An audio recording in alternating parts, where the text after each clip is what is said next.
We are so excited today at Nipissing University to be welcoming Vicki Payne-Mantha as our most recent graduate of the class of 2024.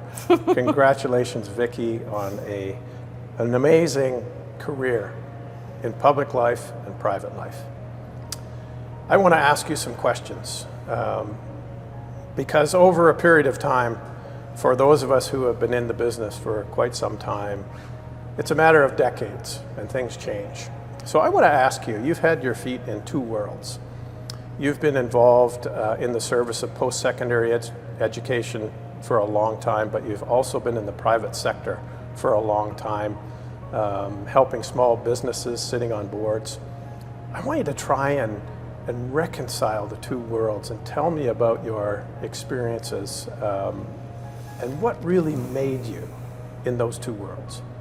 I think if I had to describe my trajectory or my journey, I really, in any business, whether it be academic or otherwise, they are people businesses.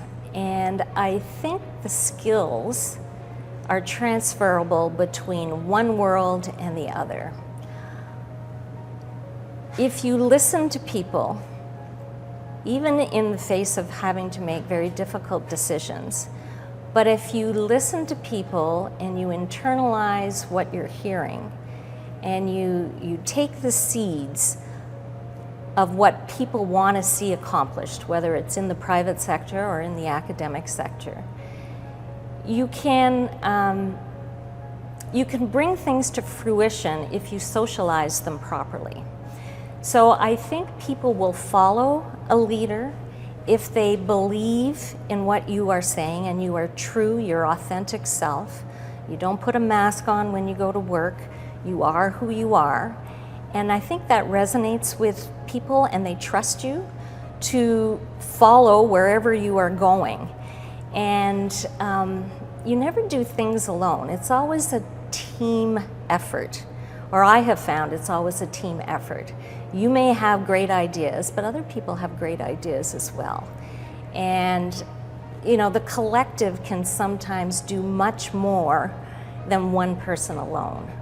So whether it's you know, the college or the university or an IT business or sitting on boards, I think you earn the respect of people when you voice your opinion, you are clear about what your thoughts are, and even if people don't agree with you at the beginning, you sometimes take something away and come back with a better outcome. And I think, you know, as far as my work history, I've just sort of gone with the flow when there's opportunities to kind of step out of my comfort zone. I believe in myself and I believe in the honesty of others. And I think that's been really my success over time. And I can say 99.9% of the time I've enjoyed what I have been doing. So when you enjoy what you're doing, it's not really work. I want to delve just a little deeper into the personal, and because this is a 40-year career plus. And so you're probably as busy now as you ever were in any of your careers. And you are busy serving the community. You are busy fundraising, you're promoting small businesses, you're helping out wherever you can in the North Bay region and far beyond the North Bay region. I want to know what really inspired you. Was it a person? Was it somebody who affected you, or a process that affected you, which really has inspired your great energy for service to the community? You learn by example. My parents were newcomers to Canada in the late 50s, and they had an incredible work ethic. And they were involved in the community, and I saw what that could do, in particular in North Bay. And I can cite Rotary, YMCA, and Care Foyer, and countless other organizations, the Hospital Foundation. All of these are necessary components of a community, and they need to be successful, and they need people behind them to make them successful, to make the community a better place to live. So their example inspired me, and like from a very, very early age. And, you know, as I had children and I had, you know, various jobs, I always felt that it was important to not explain, but try and get others to participate in these community events. Not only do you make new friends, but you learn more about your community and those that are involved. And I think, you know, when we would hire new young people who were new to North Bay, the first thing I would say is, you need to join something. Doesn't matter what it is, join something. So they become integrated and they start to love the community that they're in and they want to stay. So let's pick up on that, joining something and talking to the young people who follow their career path. And thanking you for your service to Nipissing University, particularly the most recent 8 months in raising money for the Student Support Fund, which has been tremendous. I want to ask you, you're going to deliver the convocation address today, and you were at this university serving in a senior leadership capacity 10 years ago, let's say. What is your message to the students today, and has it changed from the message that you would have delivered 10 to 15 years ago? I'm not sure it's changed.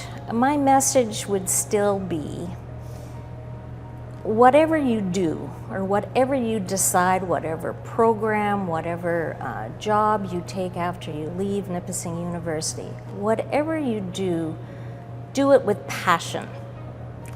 If you're passionate about what you do, as I said just a little bit earlier, you'll never work a day in your life. And even if the job isn't quite what you expected when you start out, just know that if you believe in yourself, there are other opportunities out there, and don't shy away from them. You're never stuck anywhere. The only reason you're stuck is because you don't want to take that chance. So take the chance, learn, grow, never stop learning.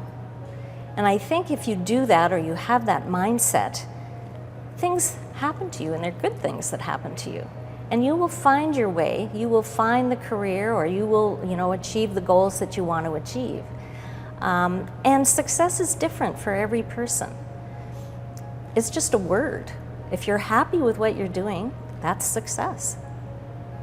Vicki Payne-Mantha, I want to congratulate you on behalf of Nipissing University on your honorary doctorate. We're so honored to have you in our midst today and speaking to our students, and to be part of our tradition ongoing. Thank you very much for your service to Nipissing. Well, I'm honored to be receiving this honorary doctorate. I am humbled, because again, I think I wouldn't do anything differently, and to be recognized for it, well, it's just the icing on the cake.